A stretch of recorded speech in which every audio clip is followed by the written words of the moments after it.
What's going on, guys? We are going to be going over 5 Minute Fantasies, Week 6, booming and busting tight ends. This week, with the tight ends, I'm not really confident about a lot of these guys. The tight ends, it seems to be like good tight ends are going up against good defenses, and then mediocre tight ends are going up against mediocre defenses, and it just seems to be a real shaky situation. But this is going to be the best advice that I have, and it's going to be the best advice that's going to win you your fantasy games and your fantasy league. All right, so this week I'm going to want you to start Austin Hooper. I said the same thing about Will Dissly a few weeks ago against Arizona. Arizona doesn't know how to cover tight ends. They're getting a little better, but look for Austin Hooper in a potentially, high-scoring game. Look for Austin Hooper to be getting a lot of those red zone targets and a lot of those first downs. I'm going to say Mark Andrews. Mark Andrews up against the Cincinnati Bengals. He has a potential nagging foot injury right now, but if he's cleared to play and if he's healthy, I think that Mark Andrews can really take on the Cincinnati defense. He hasn't had a great last couple weeks, but look for him to have a good bounce back game. T.J. Hockenson against the Green Bay Packers. T.J. Hockenson is a stout, long, stocky tight end. He is real oddly shaped. I mean, he's basically like a beefy Julio Jones,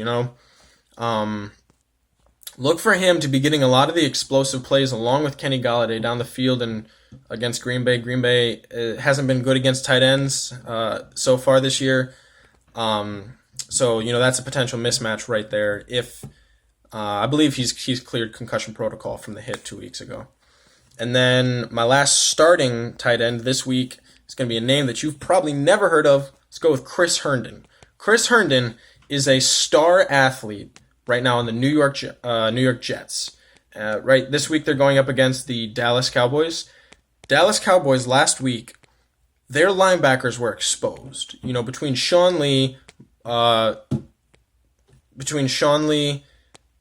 Jalen Smith, and Leighton Vander Esch. That's right. Those three guys are supposed to be the best linebacking core in the NFL, the best coverage linebacking core. Chicago's got the best pass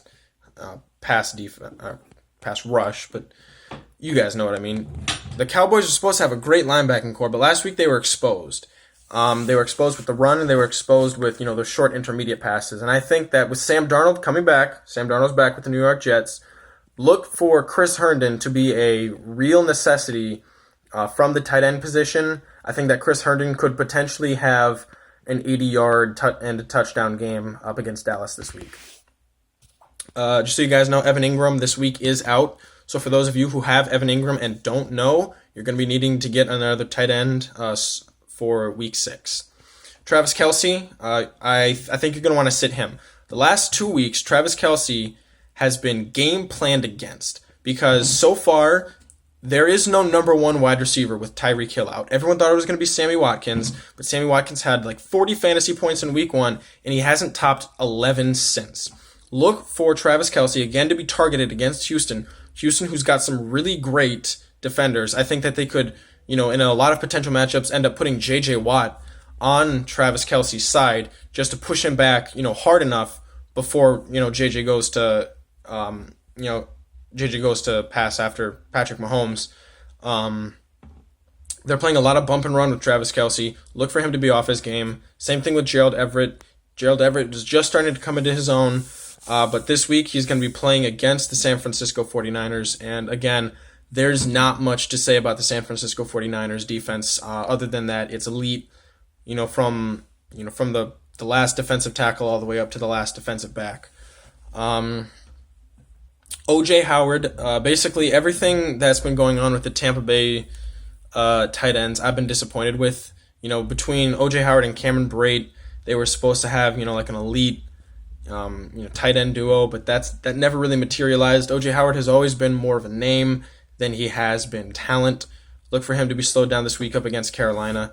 And then I'm going to say sit Jimmy Graham. Again, I really believe in this Detroit Lions team. I think sitting at 2-1-1, against some pretty good teams and the Arizona Cardinals, almost taking out the Kansas City Chiefs. I think that they're getting better, especially with Devon Kennard. They know how to cover tight ends like they didn't for the last 5 years. So look to sit Jimmy Graham this week. Try to find somebody else like Austin Hooper, Mark Andrews, TJ Hawkinson, or Chris Herndon.